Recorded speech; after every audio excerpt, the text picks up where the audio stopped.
Hello everyone. तो सभी लोग कैसे हो? एकदम हास्ट फर्स्ट रापचिक होंगे। और जब से आप लोगों का एग्जाम हुआ है तब से आप लोगों की एक ही क्वेरी है कि मैम कितनी कट ऑफ जाएगी, कितनी कट ऑफ जाएगी, कौन सा कॉलेज मिलेगा। तब से सबके दिमाग में एक ही हौच पौच चल रही है। तो आपके दिमाग में जितनी भी चुल्स चल रही है, हौच पौच हो रहा है, उनको क्लियर करने वाली हूँ मैं आज। ठीक है, आपको कितनी कट ऑफ जाएगी, आपकी कौन सा कॉलेज मिलेगा, कितने मार्क्स पे, तो वो सब आज हम डिस्कस करने वाले हैं। तो सबसे पहले हम देखते हैं, एनालिसिस करते हैं फर्स्ट शिफ्ट फर्स्ट का और सेकंड का पेपर कैसा रहा था। अगर मैं बात करूं बायोलॉजी के पेपर की, अगर मैं शिफ्ट फर्स्ट की मैं बात करती हूं तो इसके अंदर आपका जो बायोलॉजी का पेपर था वो डायरेक्टली एनसीईआरटी से ही क्वेश्चन पूछे गए थे और आपका जो पेपर है इजी टू मॉडरेट रहा था। अगर मैं बात करूं आपके शिफ्ट सेकंड की मैं बात करती हूँ तो पेपर पूरा कैसा था, इजी लेवल का ही देखने को मिला था और इसमें था बॉटनी वाला पोर्शन ज्यादा पूछा गया था।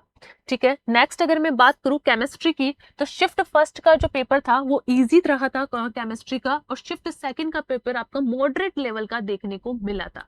पर शिफ्ट फर्स्ट के अंदर जो था कॉन्सेप्चुअल ऑर्गेनिक से आपके ज्यादा क्वेश्चंस आए थे, और अगर शिफ्ट सेकंड की मैं बात करूं तो मल्टी स्टेप्स रिएक्शन से ज्यादा आपके क्वेश्चन देखने को मिले थे और पेपर का लेवल कैसा देखने को मिला, मॉडरेट देखने को मिला। अगर बात करती हूं मैं फिजिक्स की, तो फिजिक्स का पेपर जो है आपका फर्स्ट के अंदर और सेकंड के अंदर दोनों ही आपका मॉडरेट टू हार्ड देखने को मिला। मॉडरेट टू हार्ड, ऐसा नहीं था कि क्वेश्चन सारे ही टफ देखने को मिले थे, मॉडरेट से हार्ड लेवल के आपके क्वेश्चन देखने को मिले थे फिजिक्स के अंदर। फर्स्ट शिफ्ट के अंदर कैलकुलेटिव बेस्ड ज्यादा क्वेश्चंस थे और सेकंड शिफ्ट के अंदर लॉजिक एंड कैलकुलेटिव क्वेश्चंस देखने को मिले थे। बात करते हैं जीके की। अगर मैं जीके की बात करूं तो जीके का पेपर जो था इजी ही आया था, है ना, इजी आया था। और ना इजी था, फर्स्ट शिफ्ट का तो बिल्कुल इजी था, इसके अंदर स्टैटिक्स और करंट अफेयर्स से आपके क्वेश्चन पूछे गए थे, बिल्कुल जीके बिल्कुल इजी आई थी आपकी। और मैं बात करूं सेकंड शिफ्ट की तो इसके अंदर आपके इजी टू मॉडरेट लेवल बोल सकते हो, है ना, सेकंड शिफ्ट का इजी टू मॉडरेट लेवल हम बात कर सकते हैं कि इजी टू मॉडरेट रहा था।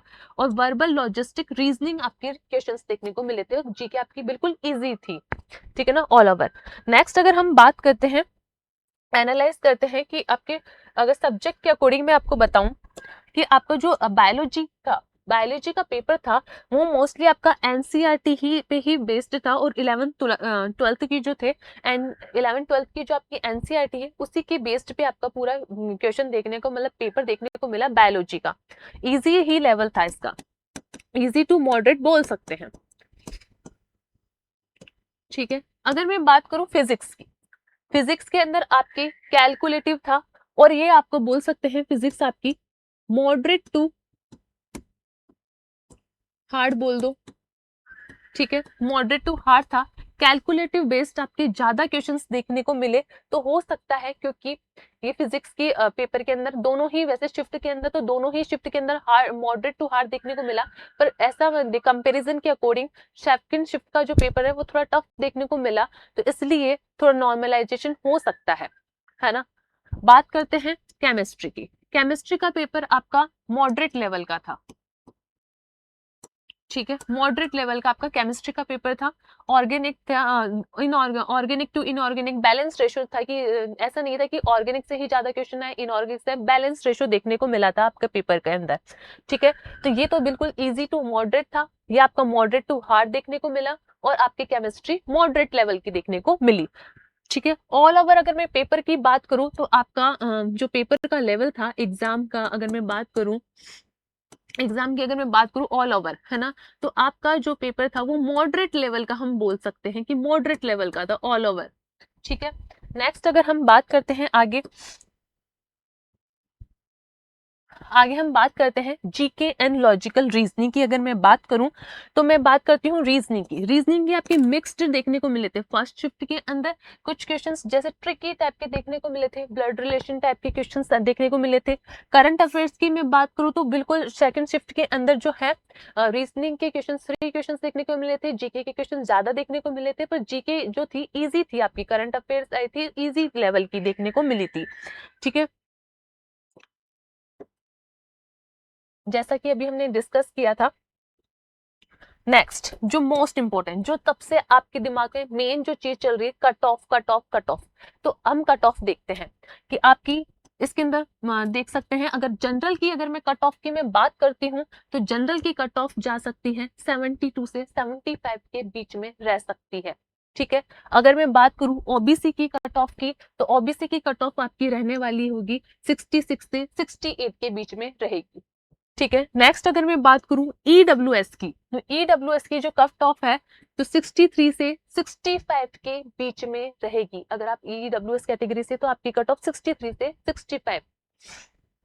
एसटी कैटेगरी की अगर मैं बात करूं तो 59 से 61 कट ऑफ रह सकती है। ठीक है, अगर एसटी कैटेगरी की बात की जाए तो एसटी कैटेगरी की रहेगी 52 से 54। ठीक है, 53 से 52 से 54 के बीच में।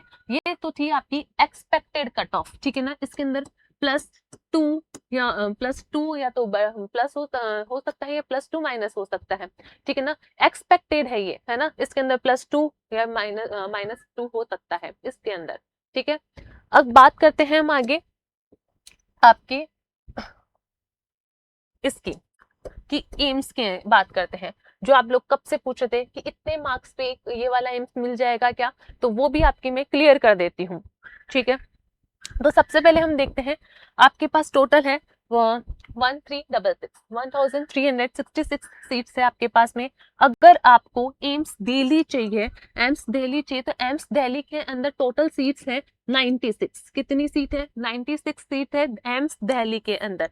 और एम्स दिल्ली के लिए आपको कितने मार्क्स चाहिए? 85 प्लस मार्क्स चाहिए आपको।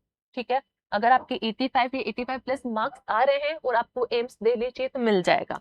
बात करते हैं एम्स ऋषिकेश की, तो एम्स ऋषिकेश के अंदर कितनी सीट है? 100 सीट है एम्स ऋषिकेश के अंदर। अगर आपके 78 या 78 प्लस मार्क्स आ रहे हैं तो आपको एम्स ऋषिकेश मिल सकता है।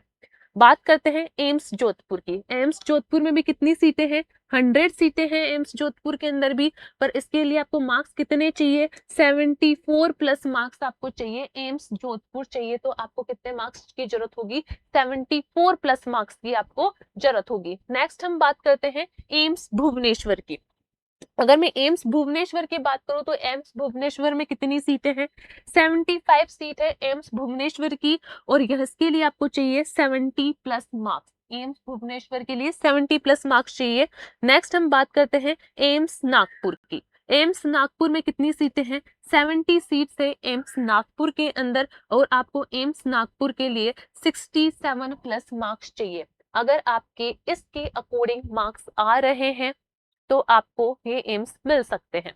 ठीक है, आगे हम डिस्कस करते हैं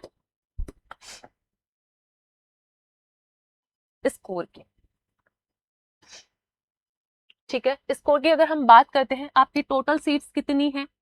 1366। और ये सब आपको किसके अकॉर्डिंग मिलेगा? आपकी कैटेगरी के अकॉर्डिंग मिलेगा ये। ठीक है, तो स्कोर की अगर मैं बात करूं तो आपकी टोटल सीट्स हैं 1366 आपकी सीट है। अगर आप जनरल है, जनरल कैटेगरी वालों की कितनी होगी? 538 सीट्स है। कितनी होगी? जनरल कैटेगरी की यूआर की मैं बात करूं तो 538 सीट्स है। उसमें से अगर ओबीसी की मैं कैटेगरी की बात करूं तो 354 सीट्स हैं ओबीसी कैटेगरी की। एसटी कैटेगरी की अगर मैं बात करूं तो 190 सीट्स हैं एसटी कैटेगरी की। और ईडब्ल्यूएस की बात करूं, ईडब्ल्यूएस कैटेगरी की बात करूं तो ईडब्ल्यूएस कैटेगरी का है यहाँ पे 129 सीट्स नहीं, ईडब्ल्यूएस कैटेगरी का 10% होता है तो ये थोड़ा मिस्टेक हो गया, तो आपकी होगी 136 सीट्स होगी ईडब्ल्यूएस कैटेगरी की। ठीक है, और अगर एसटी कैटेगरी की मैं बात करूं तो एसटी कैटेगरी की होगी 100 सीट्स। तो ये आपकी डिपेंड करता है कैटेगरी के अकॉर्डिंग। ठीक है, तो कैटेगरी के अकॉर्डिंग आपको क्या मिलेगी? सीट्स मिलेगी। तो बस आपकी अगर आपको भी अगर ऐसा लग रहा है कि आपके इतने मार्क्स आ रहे हैं तो आपकी सारी दिमाग के अंदर जो चुल चल रही थी कट ऑफ की, कॉलेज की, कौन सा कॉलेज मिलेगा, कौन सा एम्स मिलेगा, कौन, तो आपकी वो क्लियर हो गई होगी। और ऐसे ही इंफॉर्मेटिव कैप्सूल्स के लिए जुड़े रहिए कंसेप्ट आरएनए के साथ। धन्यवाद।